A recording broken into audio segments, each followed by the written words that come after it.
Hello everyone and welcome to another video. Today we're going to go ahead and review a fragrance that was released this year in 2016. We're talking about Prada L'Homme.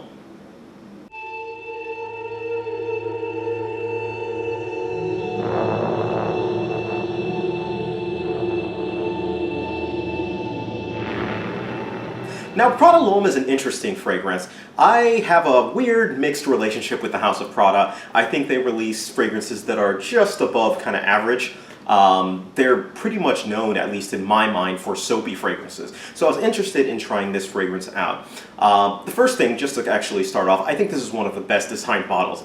I really love the look of this bottle. It has a great presentation. It's something that immediately catches your eye, and it's something that you just want to buy just because of the looks of the bottle. It just looks that good to me. Now, it's available in two main sizes. It's available in a 3.4 and a 1.6. 3.4 is going to run you about $98 retail, and the 1.6 or the 1.7 is going to run you about $78 retail. So this is up there in terms of price for a designer fragrance, or a fragrance that lies in that range. So you want to keep that in mind as you're kind of going through this fragrance and looking at prices and fragrances to go ahead and purchase. All right? Without any further ado, let's just get right into the actual fragrance itself. Now, the notes are listed on screen. The biggest thing to come away with that I really take in and smell when I come across this fragrance is that iris note. It comes across immediately as iris, and then it goes powdery. Now, iris and neroli, the other note that's in there, usually kind of mix together, and neroli, depending on how you actually mix it, really comes off as soapy, and that's what this fragrance initially comes off to me as, this soapy, powdery fragrance that really reminded me of a couple of the other Pradas that were out there. I think Infusion was one of them. It sort of reminded me of Prada, almost a little bit like Amber Pour Homme, but not too much. It's really the soapy vibe that really got me thinking to that. Now, as the fragrance develops, this is a fragrance that kind of changes back and forth. It doesn't have one phase, it doesn't have two phases. It goes almost 1-2, 1-2. It changes by, you start to get more of the amber coming out. And I don't really notice if it's just me, what I'm perceiving and smelling, or if the fragrance is actually changing itself. All I know is that after about 30 minutes, it changes from that neroli, that iris, that powdery vibe, and it turns into this ambery vibe that really kind of reminds me of some other of popular fragrances like Dior Homme, or Homme, I forgot what the actual name was, but it's from the house of Dior, obviously, and it really kind of reminded me of that because that amber note really sticks out, and it becomes a little bit sweeter, it becomes a little bit more pronounced, if you will. But you give it another hour and it kind of changes back to this soapy type of a scent, and that's pretty much where it reigns and when it starts kind of dying out for it. So it almost goes like a hill, if you will, if you're to kind of think about the actual notes and how they arrange themselves. Now, I go about 2 sprays with this fragrance, a little bit more.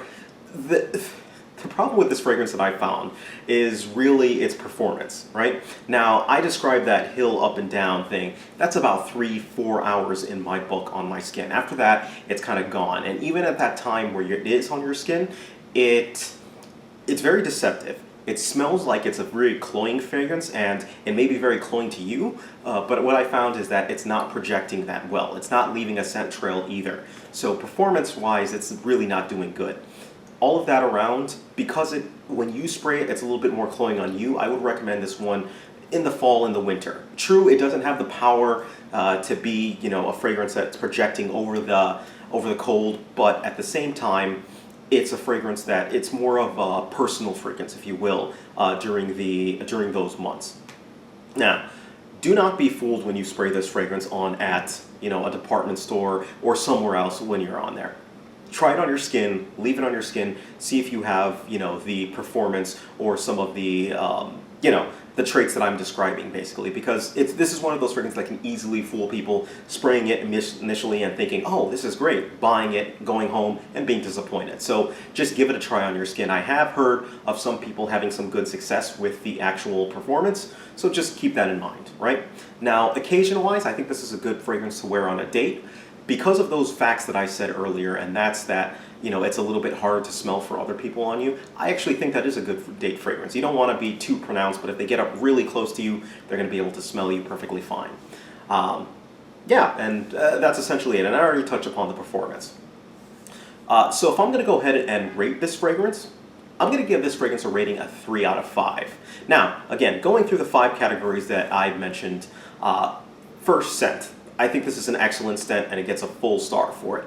The smell is very pleasing. It's something that I really enjoy. I think they did a great job on the actual scent itself. For performance, however, it doesn't get any stars. It gets 0 stars on performance. Simple reason being, it's just not good performance. It doesn't have good longevity. It doesn't have a really good sillage trail, and even though it feels like it's projecting, people aren't really smelling you as you're. It's not really projecting out there. That's on my skin at least. So it gets no stars for performance. For uniqueness, it's going to get half of a star. I really do like the signature Prada soapiness that they brought into it, but at the same time, it feels like Prada kind of went more mainstream. They saw the success of some of the other fragrances that are out there, and they kind of mimicked that vibe to it. It comes across as a very safe fragrance, which is nothing wrong with it. It just means that it's not going to be unique. You are going to smell kind of similar to some other scents that are out there, all right? So it gets half of a star for that. For value, I'm going to give it half of a star as well. Right now, I think it's a little bit overpriced, especially if, given that it's not going to last a long time on your skin. I do think that $98, once you add tax in, it's going over $100. As of right now, is a little bit too pricey for the fragrance. Now, I'm not going to give it no stars. It does get half of a star for value. Sorry. And finally, we're going to go ahead on compliments. Compliments. Believe it or not, when people smell you, this does get compliments. This is a compliment getter. People like the smell of it.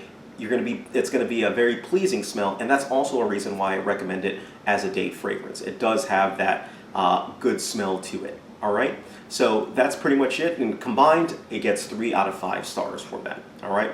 So if you have any questions whatsoever, please feel free. Send me a message, leave me a note, do whatever you got to do. Thank you guys. Take care of yourselves, and you guys have a great day.